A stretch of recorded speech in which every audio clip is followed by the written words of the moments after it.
A person took loan of 20 lakh from the bank at an interest of 5% per annum. What will be the interest after 2 years if calculated simple interest also as compounded interest? दोनों का निकालना है तो simple का होता है P into R into T by 100 और compound ऐसा होता है मतलब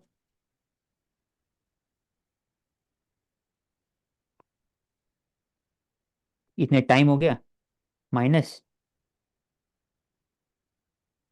मतलब ये रेट हो गया माइनस पी कर देना मतलब इनिशियली इनिशियल प्रिंसिपल कंपाउंड हो ऑफ जाता है। इंटरेस्ट। देख लेंगे उसको। हम्म वैल्यू डाल दिया यहाँ पर डायरेक्टली 20 लाख 20 लाख डाल दिए इसमें 5% इसमें डाल दिए 2 ईयर्स डाल दिए 2 ईयर्स टू ही डाल दिए हम्म। टी इंटू टू इंटू 100 तो निकल गया।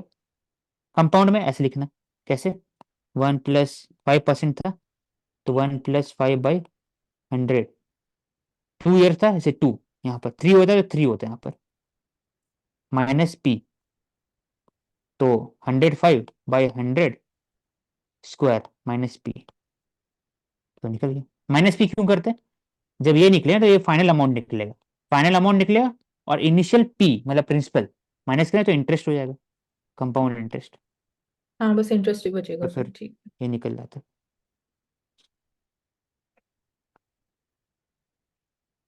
Rohit has to take a loan he has two option कि दो ऑप्शन है कि भाई बैंक ये दे रहा है loan eight simple rate 15% per annum bank भी दे रहे कंपाउंडेड इंटरेस्ट 10% पर एनम 3 साल के लेना है तो कौन सा बैंक प्रेफरेबल मतलब क्या होगा जो सस्ता होगा लोन हाँ, बैंक की तरफ से नहीं देखना है रोहित की तरफ से देखना है। जिस पे इंटरेस्ट कम होगा वो प्रेफर करेंगे। हाँ टोटल इंटरेस्ट कम होगा तो इसमें देख ले ओवरऑल। पहला 15 एनम है दूसरा वाला 10 एनम है 3 साल है तो पहला वाला निकाल दिए 15 टू पी तो पी से निकाले पी पता नहीं है कितना तो P into 15 annual interest 3 years 100 तो 0.45 पी आ जाएगा। इसमें वही फॉर्मूला है R/100 वाला तो 10% है 3 साल के लिए यहाँ लिख दे तो ऐसा आ जाएगा। तब इसको 11 इंटू 11 121 इंटू 11 तो इसमें ऐड होता है 1+2 करके यहाँ पर 3 हो जाएगा यहाँ पर 3 तो 1331 इसको इंटू 11 करना है तो 143 6 144 ऐसे होता है इसमें ऐड करना होता है ओवरऑल ये आ गया 133 तो 0.331 पी। तो कंपाउंड वाला करेंगे। Compound bank. तो कंपाउंड वाला करें सुनने में लगता है कंपाउंडर ज्यादा होगा लेकिन रेट कम है ना इसका हाँ, तो बैंक पी में जाएंगे। जनरली वैसे कंपाउंड वाला ही हमेशा फायदे में हाँ रहता है। हाँ लेकिन इंटरेस्ट रेट यहाँ 15 थे यहाँ 10 है तो टोटल हाँ। लिखना हमेशा हाँ, उससे हमेशा नहीं वो आना सर। कैलकुलेट करके ही आएगा। A person bought a car sold at 3 lakhs loss 10% 20% तो कितना हो गया ऐसे फॉर्मूला डायरेक्टली तो सीपी नहीं तो सीपी निकालना है how much this spend CP निकालना है तो लॉस है ठीक है तो मैंने ऐसे किया लेकिन ऐसे तरीका ऐसे नहीं है तरीका ज़्यादा आसान होता है ऐसे नहीं है ऐसे बहुत कंफ्यूज हो जाता है आदमी ऐसे लिखने से क्योंकि माइनस साइन का रहता है ना माइनस साइन किस तरफ लेना है सबसे अच्छा हम्म। होता है कि सबसे अच्छा होता है कि एक्स ले लो। अब इसका लॉस है मतलब 80/100 is equal to selling price 3 lakh ऐसे ये आसान है हमेशा कॉस्ट प्राइस से डिनोट करो हाँ, मतलब ये ट्वेंटी करने। परसेंट लॉस तो मतलब, हाँ, सीपी एट्टी हाँ परसेंट 3 लाख हाँ होगा तो कितना आएगा, तो हाँ डायरेक्ट सीपी हाँ आ जाएगा। तो हमेशा सीपी की तरफ से सॉल्व करो एसपी की तरफ से सॉल्व करना है ऐसे एसपी की तरफ से सॉल्व है ये ताकि माइनस साइन हम्म। हटा के रखे तो उसमें कंफ्यूजन होता है। ठीक है। हाँ, वो डायरेक्ट है, इजी, जल्दी भी सॉल्व हो हम्म, जाएगा वो वाला। हाँ तो सीपी एक्स ले लो तो लॉस से ग्रेन है तो gain 120/100 is equal to SP value डाल दो निकल जाएगा एक्स वैल्यू लॉस अगर हाँ। 25% है into 75/100 is equal to SP. तो हम्म। अब दिया हुआ है कि डिस्काउंट ऑप्शन दे रहा है सक्सेसिव डिस्काउंट 10% 20% और सर्विस टैक्स 10 मतलब -10 -20 +10 तो अगर 100 लेते हैं उसका 90 हुआ उसमें 20% डिस्काउंट 72 हो गया और प्लस 72 प्लस 7.2 79.2 है सर्विस टैक्स ऐड करना है इसमें वैसे ही ये भी है वैसे ही तो तीनों सेम ही है कैलकुलेट करके, हाँ, ठीक है। चाहे आगे पीछे करो कोई फर्क नहीं पड़ता है इसको आगे करो इसको हाँ। पीछे करो सेम ही होता है। एक तरीका है, लेकिन मैंने इसको उसके हिसाब से बना दी, एग्जैक्ट निकाल कर। ये कोई यूपीएससी का था, ये 20 का, शायद 20 21 का, कि प्राइस ऑफ आर्टिकल 20% कम होता है, फिर वापस से इसको 25% बढ़ाते हैं, तो कितना नेट चेंज होता है पी। तो पी ले सकते हो या 100 ले सकते हो, 100 आसान होता है, तो हाँ। 100 ले लो। तो डिक्रीज करना 80, 20% से, तो कितना हो गया, 80 हो गया। अब हम्म। इसको वापस से इंक्रीज करना है 25% से, ऐसे लिख सकते हो। तो ऐसे कर, ये कटा 5/4,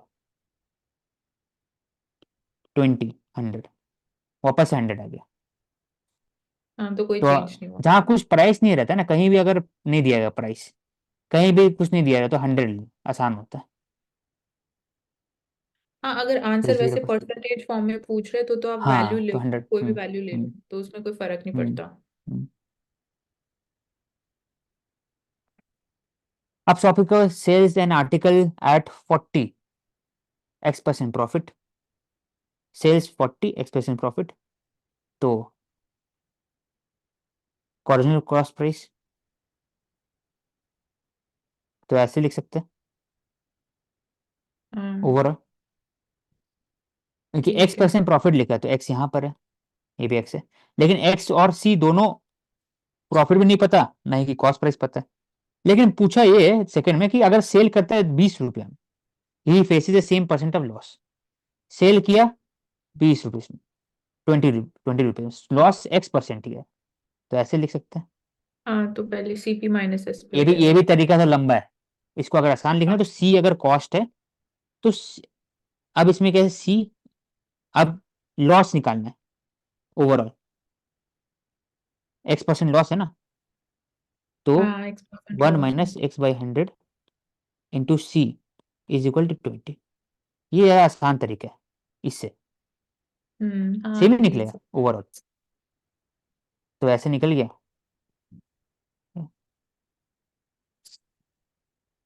दोनों सॉल्व कर दो, इसको और इसको। ठीक है।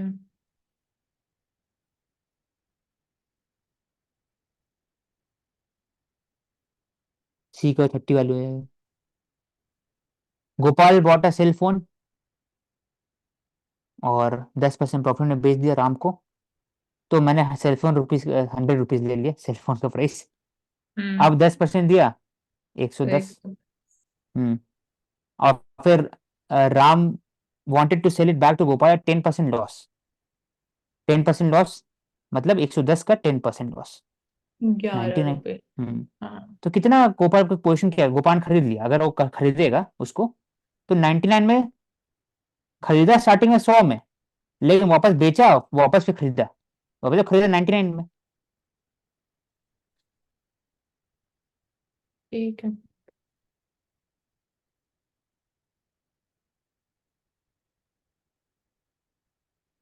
हाँ मतलब, हाँ, फाइनल कॉस्ट, फाइनल सीपी, ये 99 हुआ, खरीदा ना, स्टार्टिंग में सीपी 100 था, इनिशियल सीपी, इनिशियल कॉस्ट 100 लिया था मैंने, फाइनल वाला जो खरीदा गोपाल से, वापस राम से खरीदा वापस से, तो 99 में खरीदा।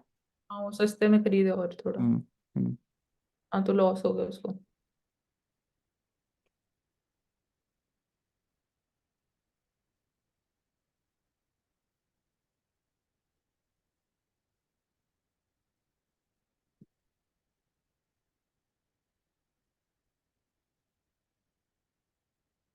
ठीक है, हो गया है, मुश्किल नेक्स्ट पे हम्म चलते हैं। Cost price of 20 articles same as selling price of X articles, 20 articles, cost price मैंने लिख दिया C, selling price of X article, ऐसे, तो वन आर्टिकल कितना होगा, C/20, वन आर्टिकल का C/X, हम्म। तो वैल्यू निकालना है। अगर प्रॉफिट परसेंट 25% है, तो वैल्यू एक्स कितना होगा, डाल दो वैल्यू, SP का इसमें से उठा दो, एक आर्टिकल का इसमें डाल दो, तो ऐसा आ जाएगा। आ जाए, एक्स की वैल्यू आ जाएगी, ठीक सी है। सब कट जाएगा, सी कट जाएगा सबका, हाँ, सी तो कट नीचे ऊपर। जाएगा। ऐसा करो, vendors bought toffee at 5 rupees, at 5 for a rupee, for a rupee, तो cost of one toffee, 1/5 one by होगा, फाइव हाँ। SP1, number of toffee X, लिखा हुआ how many for rupee he must sell to gain 25%। तो हमेशा 1 rupees में फिर निकालना है, तो 1 रुपये 1/x हो गया। अब 25% हम्म प्रॉफिट करना है, तो ये चीज और इसको यूज करो। एसपीए हो गया, सीपीए वाला हो गया, सीपीए एसपीए, वैल्यू इसमें डाल दो, सीपी का इसमें और एसपीए इसमें, 25% ठीक है। गेन करना है। तो फिर आ जाएगी बात। Rahul buys two shirt for 3,000 rupees, he sells one shirt for the profit, तो 20%, अदर 10% लॉस। तो 2 शर्ट का 3,000 रुपीज है, इसका मतलब एक शर्ट का अगर एक्स वैल्यू होगा, दूसरा कितना होगा, 3,000 - x। हम्म, एक को बेचे तो 20% प्रॉफिट में, तो 120/100x बोल ही सकते हैं। दूसरे का हाँ लॉस 10% है, 90 ये लिख सकते हैं। अब हाँ। लिखा हुआ है कि अगर सेलिंग प्राइस दोनों का सेम है, तो दोनों का सेम कर दिए overall. The whole transaction is no profit no loss. तो ये क्या किया आपने बाद में, इक्वेशन जो इक्वेट करी है। What is the selling price of the both of tug individually if the whole transaction, मतलब कि सीपी इक्वल टू एसपी, जितना खरीदा उतना ही बेचा। तो खरीदा कितना में था, दोनों शर्ट का प्राइस ये हो गया, हम्म, ठीक है। बेचा हाँ इतना में। यहां से ये वाला चीज इसमें आ गया, ये वाला चीज यहां पर आ गया, दोनों सेट का हाँ। सेलिंग प्राइस दोनों इक्वल दोनों है। ऐड कर। ठीक है ठीक हम्म। है। तो ऐसे लिख दो, ऐसे है, तो एक का वैल्यू इतना आ जाएगा, दूसरे का वैल्यू इतना आ जाएगा, 2,000। आप सेलिंग हम्म। प्राइस निकालना ओवरऑल, यहाँ पे पूछा है। एक्स का वैल्यू जो एक्स निकला है वो तो कॉस्ट प्राइस निकला था। हाँ ये तो सीपी है। अब सीपी इससे निकलेगा, तो इससे निकल के फिर ये दोनों आ जाएगा, और दोनों का ठीक ऐड है। करो 3,000, इसका मतलब कि 3,000। Total cost is equal to 20 SP. This honest shopkeeper says a cost price only, and but he uses 800 gram weight in place of 100 gram, 1,000 gram. Net profit कितना हुआ, तो 100 ग्राम जब यूज करता है तो तो कॉस्ट प्राइस एक्स हो जाता है। तो कॉस्ट प्राइस अगर 800 ग्राम यूज करेगा, 800 ग्राम अगर हमारा असली वेट उसका 80 ग्राम रहता, 800 ग्राम होता असली वेट, तो कॉस्ट प्राइस कितना होता, 800 इतनी होता। हम्म।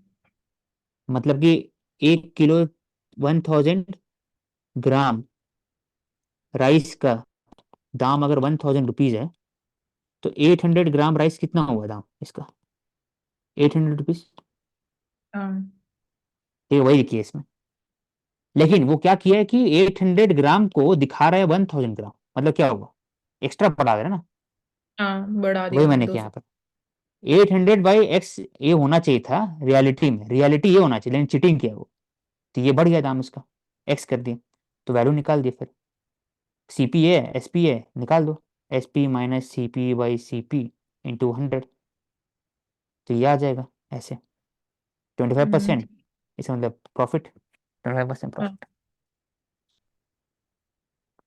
तो trader mixes 20 kg of variety of rice है 20 रुपीज पर केजी विथ ये, मतलब इसके पास 26 kg एक वेराइटी का राइस है, और दूसरे वेराइटी 30 रुपये 30 kg है, इतना दाम है, दोनों का अलग अलग दाम है, दोनों आपस में मिलाया गया है।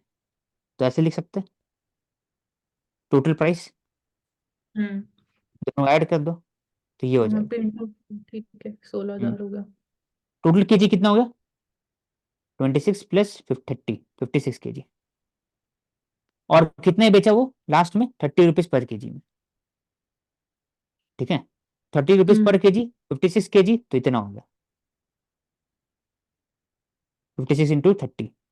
अब ये फाइनल एसपी है, इनिशियल एसपी इतना था, तो प्रॉफिट कितना हुआ, 80 रुपया इनिशियल का, तो profit by initial CP into 100, हाँ 5%। परसेंटेज। ठीक है, ठीक है हाँ। इतनी। अच्छा हो गया। Okay, thank you everyone. We will take up next set of questions of CSAT for discussion in part 5.